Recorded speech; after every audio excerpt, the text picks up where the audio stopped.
up, everybody? It's another Tutorial Tuesday time. We got the big Frank. You can't see him. Come say hi. You have to say hi. Like, come on. I guess that was hi. We got Big Frank here. It's Tutorial Tuesday. Today I am going to be doing, we might be doing a little fetch, okay? I know it's not a BK special, but it's Tutorial Tuesday. Today I'm going to be showing you how I like to fatten out a drum loop with actual drum samples.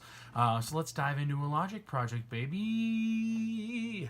I have an actual Logic project to get going. I just have a drum loop here, right? It's a loop you could grab from anywhere. There's a million different places. You can record them from a record. You can just grab audio from YouTube. You can grab samples from your favorite band. You can take a drum fill that you liked from, I don't know, wherever you want. Great, so that's our drum loop we're working with. Still balling. Cool, so the first thing I want to do with our loop is get it onto the grid somehow with our project. So usually I have a BPM counter on things like this. That way you can just listen to it, see what it approximately is. Cool, around 100. That's great. That gives us a ballpark of a place to start. Now I can zoom in and start looking at my actual transients to line them up. Transients are these big fancy waveforms. So we're just seeing where all our hits hit. Cool, so you can see that's pretty close. And if I turn on a click and I loop this here, pretty close, but you can see as we start to get to the end, our hit is happening just before the actual beat 4, which is where we want it to line up. So we need to either, we'll increase our tempo like that, and you can see it's a lot closer. So let's say we want to keep it at 101. That sounds great. Dope, so we have it lined up now. And we can see we're just the tiniest bit off. So something you might want to do is stretch. We can stretch that here. Right there. Now we're right on if you listen.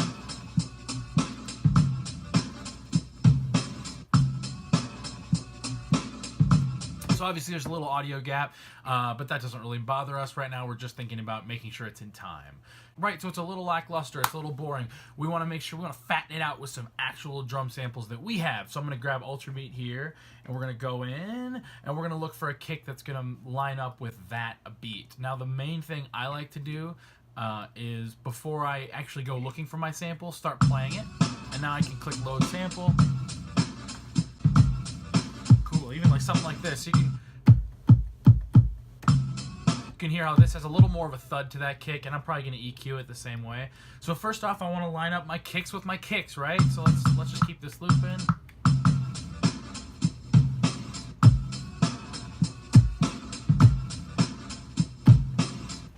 Cool.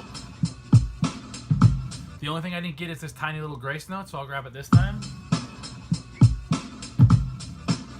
Great, and I can just Shift R to capture that recording. Boom. Now we have our kick. Make sure you're always labeling things. Otherwise, you come back weeks later and you're like, I have no idea what this instrument is and this instrument is. You can listen through them all, but it's just so much easier if you would have labeled them. We have our kick in there, and let's grab a snare. And that'll really fill out this drum loop. All right, same thing here with our snare. I'm going to go into Ultrabeat, and we are going to start the actual track, play the actual Logic file before I go in looking for my sample.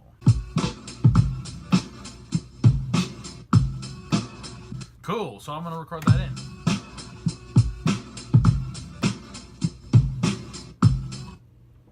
Again, always Shift R. That's just what I do. Great, the only thing I want to change about that snare is I want to pitch it down a little bit. I'm really liking how this is sounding. The main thing I would do is I would go in and start to EQ some of this stuff. So that main loop, I don't need the low end on it anymore. I have my own kick. I have my own thing going on. So I can just totally eliminate a lot of that, right?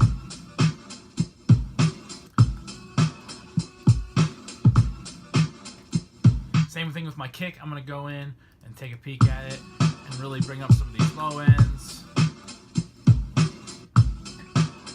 Dope, I dig that, I dig that. And then let's take a look at our snare. It's always helpful to be comparing our EQs as we're working, right? So I'm going to pull up my EQ of the loop itself. So you can see one of our main snare hits for here are up and down around 500. Great, so let's look over here. You can see our snare we picked is a lot lower. We get rid of a lot of these lows down here. And let's get rid of some of that 500, just so that way we can hear a little more of our sample. And bring up the rest of the highs there. Help it snap a little more.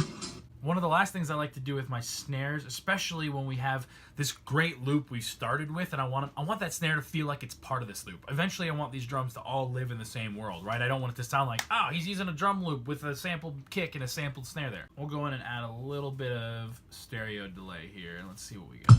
Cool, so obviously I'm not going to leave the preset just as is. I'm going to get rid of some of this, tweak some of our settings. Cool, so I have found the settings I like. Basically, I usually like to, if I'm going to use a stereo delay, I want to have one of them longer, one of them shorter. The shorter one I tend to leave a little bit of the feedback on, so we get that ringing. And the longer one, I'll usually bring the feedback down. This one, I have it almost zero, and we have this great swung effect.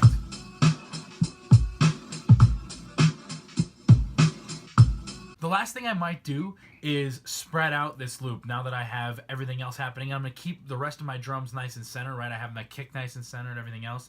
I might use a little bit of a spreader.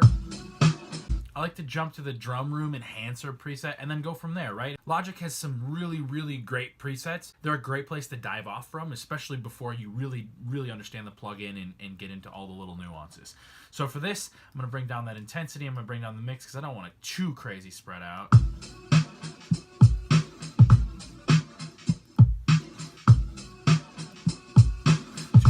Super present in the middle here, and we just spread it out a little wider.